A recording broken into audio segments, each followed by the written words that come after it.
Ndugu zangu wa Tanzania, tunapaswa tuzinduke kwa kiasi kikubwa.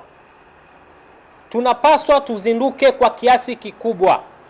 Tuwachunguze wote wanaotutia sumu kwenye taifa letu kwa ajili ya kuwachukia viongozi wetu na kwa ajili ya kuweza kuichukia serikali yetu.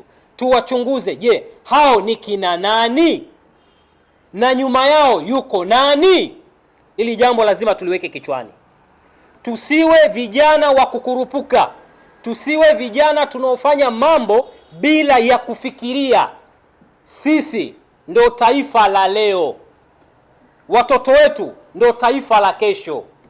Leo hii unapohamasisha kuvuruga taasisi zinazoingiza fedha nyingi kwenye taifa letu, ni sawasawa unahamasisha Watanzania waendelee kufa kuwa maskini. Waendelee kuwa maskini, waendelee wafe na umaskini wao. Kwa nini nazungumza haya? Kuna genge lipo kwenye siasa. Hawa ni wanasiasa. Mimi nawataja tu. Hao Chadema hao. Ni kweli. Baadhi ya vijana wao. Sio Chadema wote. Baadhi ya watu wenyewe wanajijua. Hatuwezi kuwataja kwa majina. Ila wenyewe wanajijua. Wameanzisha mkakati wa kudili na taasisi za serikali, kuzichafua taasisi za serikali zinazoingiza fedha nyingi kwenye nchi yetu. Mnielewe vizuri. Lakini vijana mnaotumika kwa ajili ya kuweza kuivuruga serikali, mnaotumika kwa ajili ya kuweza kuzivuruga taasisi, lengo taifa lisiingize taifa, jiulize, je, wewe unaofanya hiyo kazi ni Mtanzania? Kama ni Mtanzania halali, kama ni Mtanzania halali, basi kaa ukijua utakufa maskini baada ya miaka 10 au miaka 20 ijayo. Usijidanganye kama Chadema itakuletea utajiri katika maisha yako. Sahau. Usijidanganye kama kuna chama kingine cha siasa kitakuletea ukombozi kwa wakati mchache. Sahau. Unavyosikia kitu kinachoitwa maendeleo, sio maendeleo hayaji kwa siku moja, wala maendeleo hayaji kwa siku mbili. Unakuta mwingine kashazaliwa katika maisha, anakuja kutoboa baada ya miaka 30 au anakuja kutoboa baada ya miaka 40. Ni kwa sababu gani? Kila kitu kina process. Kinachotakiwa sisi kwetu vijana ni nini? Tunachotakiwa tujiwekeze kwenye taifa letu, tutoe maoni yenye kujenga, sio maoni yenye kuleta chuki kwa viongozi wetu wa serikali. Mfano mdogo tu. Kwa nini nimezungumzia TANAPA nini? Watalii tuseme. Ushanifahamu Ziko taasisi nyingi, sekta ya utalii. Ziko nyingi. Lakini sekta moja wanajua hii sekta inaingiza fedha kubwa, na mimi niseme serikali ifanye uchunguzi wa hali ya juu. Ndani ya hizi sekta kuna baadhi ya watu wanawahujumu watu. Ndani ya hizi sekta wanashirikiana na vijana kwa ajili ya kuwachafua wakuu wao wa taasisi. Wakaona katika sekta nyeti kwenye taifa hili. Nawaambia ukweli. Kwenye zile sekta nyeti, moja wapo sekta ya utalii. Ushanifahamu? Wamepambana kipindi kile kuhakikisha uchumi wa utalii utikisike.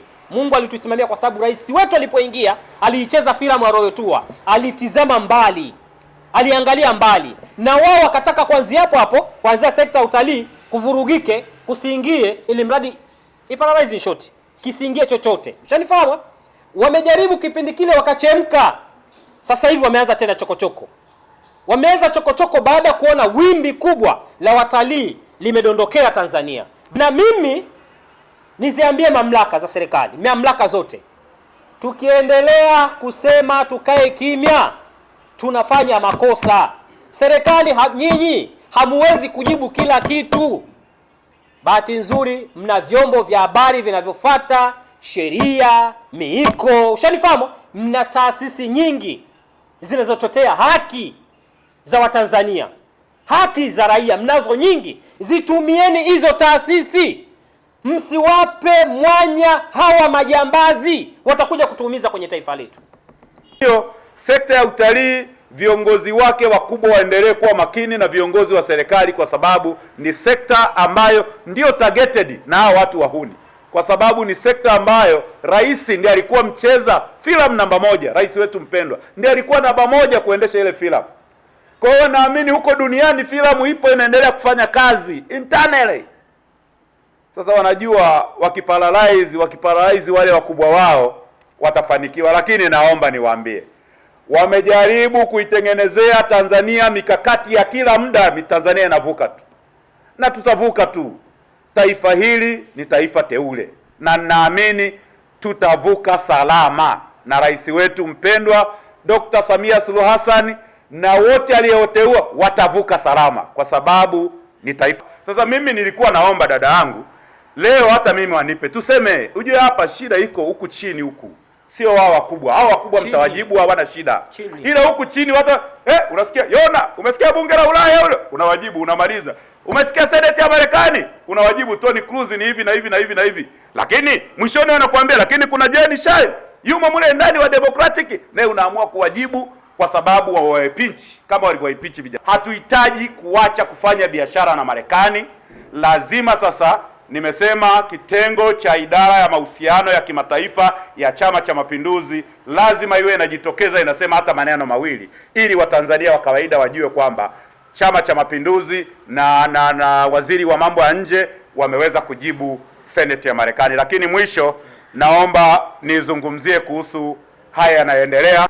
Waendelee kumpa utulivu rais wetu mpendwa, kwa sababu Rais Dr. Samia Suluhu Hassan amefanya mambo makubwa sana. Sisi ambao tunafanya kazi vijijini huko Chalinze, tunafanya kazi maeneo makubwa, tunaona na maeneo ya mijini,